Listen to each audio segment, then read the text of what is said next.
자, 뉴스 브리핑은 다른 언론들, 주류 언론들이나 보수 바닥에서 다른 유튜버들이나 논객들이 이야기하는 것과 대세론을 따라가는 게 아니라 진실에 입각해서 처음에 욕을 먹든지 다 외면하더라도 올바른 이야기를 추구하고 있습니다. 트럼프 때도 그랬고 황교안 때도 그랬고 김종인 때도 그랬고 항상 그런 관점에서 뉴스를 보도합니다. 제가 지난 금요일 날 이준석 당선을 보수 야당에게는 재앙이다. 우리 행명20일한테는 잘 됐습니다. 아주 잘된 호기가 왔다고 보고 있고 저희들이 이 기존의 썩은 보수들과 차별할 수 있는 완전히 새로운 기회가 생겼다고 생각합니다. 자, 그런데 어떤 자들은 뭐 질투하냐 어쩌냐 하는데요. 제가 정치에 특별하게 개인적 야욕이 없는데 무슨 질투할 일이 있겠습니까? 자, 이준석쯤 되면 질투를 넘어서서 입에 올리기도 싫습니다. 그런데 어쨌든 이 평론은 해야 되니까 말을 하겠는데요. 저는 이준석이 망해가는 보수 야당의 이 마지막 숨통을 끌어놓는 역할을 하게 될 거라고 보고 있습니다. 그를 바라보는 관점은 세 가지로 봐야 됩니다. 하나는 엊그제 문재인과의 통화, 하나는 하버드 나왔다는 그의 알량한 엘리트주의, 세 번째는 암호화폐. 이 세 가지로 이준석을 바라봐야 되는 코드가 있다. 그 외에 뭐 그가 형식을 파괴했다, 세대 교체를 했다, 그런 건 다 의미가 없습니다. 그래서 이 세 가지 관점 속에서 우려스러운 이야기들이 다 들어있다. 저는 그렇게 보고요. 자, 문재인이 이준석 당선되고 나니까 빛의 속도로 전화를 해왔습니다. 여태까지 야당의 대표가 단속되었을 때 이렇게 잽싸게 문가리가 전화를 한 적이 있나 의문인데요. 이준석이가 문가리 전화가 너무 많이 와서 못 보고 지나쳤다가 이철이가 워낙 이준석이랑 본인이랑 소통이 잘 되는 사이인데 정무수석 이철이 번호를 알아서 받아보고 이철이가 그랬겠죠. 대통령이 곧 전화가 갈 거니까 받아라. 그래서 바로 전화를 하게 됐는데 대통령께서 참 소탈하게 말씀해 주셔서 참 감사하다. 참으로 이 아주 젠틀한 아버지와 아들 뻘 때는 대통령과 야당 대표의 관계입니다. 자, 그래서 문가리가 무슨 전화를 했느냐 하니까 G7 출국할 때 통화했죠.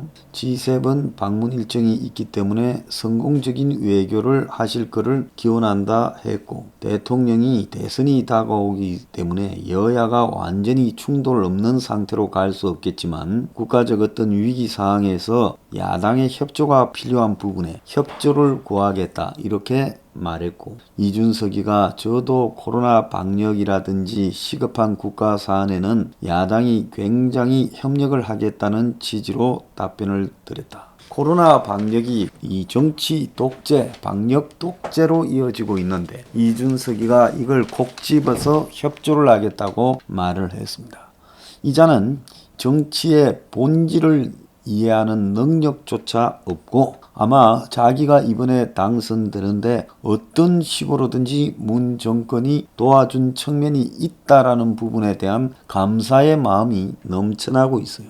그래서 문가리가 이날 오후 1시 20분께에 이준석에게 전화를 걸어 우리 정치사에 길이 남을 아주 큰일을 했다. 그러니까 이준석이가 10시 반에 당선이 됐는데 3시간도 안 돼서 본인 전화했을 때 못 받았고 이철이가 전화해서 대통령 전화 좀 받아라 해서 받았다는 겁니다.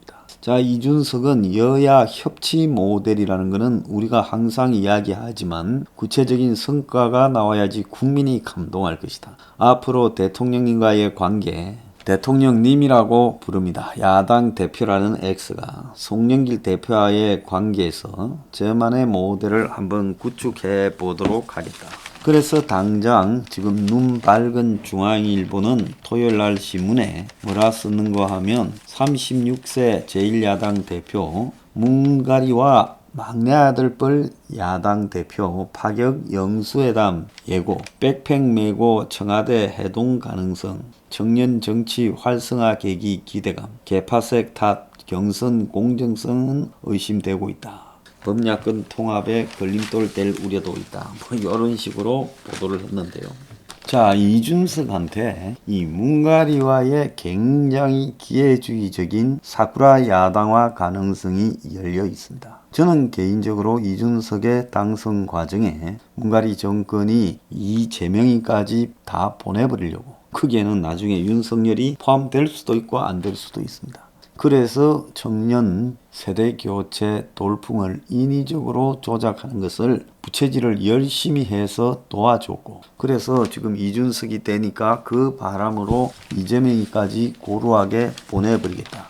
지금 이 의도가 당장 여당에 밀어닥쳤고, 이재명이가 그런 부분에 대해서 지금 우려를 하고 있습니다. 자, 이준석이는 지가 엄청나게 잘난 티를 냅니다. 그런데 솔직히요, 부모 좀 잘 만나고 돈 좀 있고 어느 정도 공부 좀 하고 스펙 관리만 되면 하버드 들어가는 일도 옛날에 하버드처럼 그렇게 어렵지는 않습니다. 이준석이가 하버드를 나왔다라는 것 빼고 이준석 인생에서 성취한 것이 뭐가 있느냐? 지 손으로 성취한 것이요. 그런데 이자는 입만 열면 엘리트가 세상을 바꾼다고 이야기를 하고 있습니다. 그러면서 공직 후보자 자격 시험을 구체화하겠다 이러는데, 좋습니다. 공직 후보자 자격 시험은 구체화하겠다는 건 좋은데, 이자가 엘리트주의를 그대로 드러내는 측면에서 이걸 한다면 이건 문제가 있죠.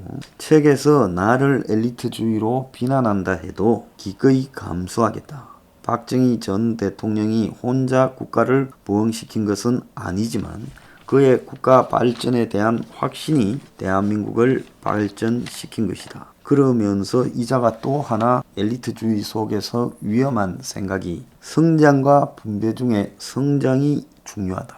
성장하고 분배를 택일한다라는 것이 잘못된 거예요. 성장 분배가 중요한 게 아니라 저는 유지가 중요하다고 생각합니다.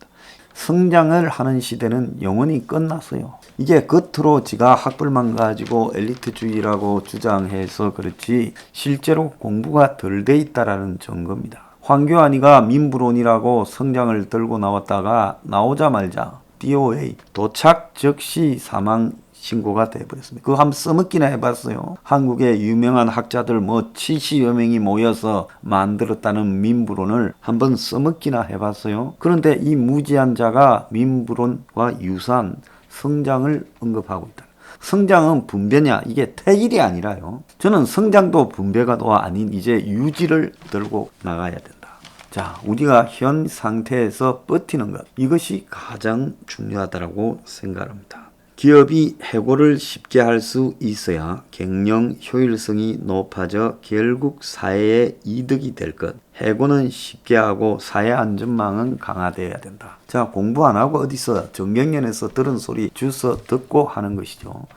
해고한 사람을 사회 안전망으로 보호할 수 있다고 생각합니까? 자, 이 말에 대해서 하기 전에, 기업이 해고를 쉽게 한다라고 말하기 전에 이제는 일자리가 없는 세상이다라고 말을 하는 것이 중요하죠. 사람은 항상 자기 속의 본능을 드러냅니다. 기업이 해고를 쉽게 하게라고 이야기하고 성장을 이야기. 그래서 이자는 껍데기만 36세지 나머지는 황교안이라는 겁니다. 앞으로 4050이 잡고 있는 정규직이라는 카르텔을 깨고 2030이 실력으로 진입하겠다.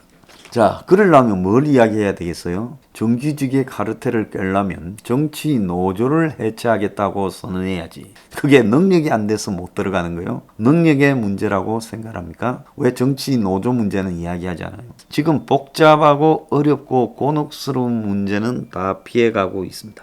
자, 이자는 지금 암호화폐 투자를 통해 수억을 수익을 올렸고 그 돈으로 미천 삼아서 이번 당대표 선거에 도전했다.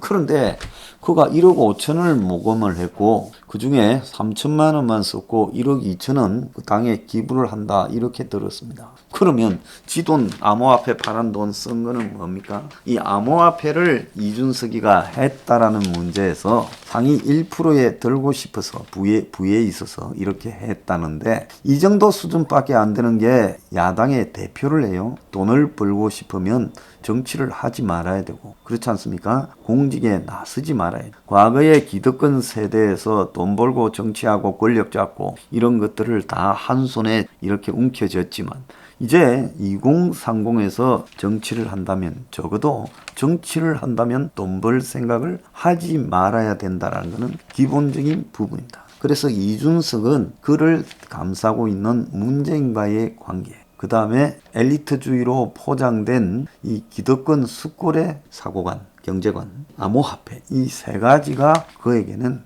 폭탄이 될 거다. 저자는 기대하거나 볼 것도 없다고 봅니다.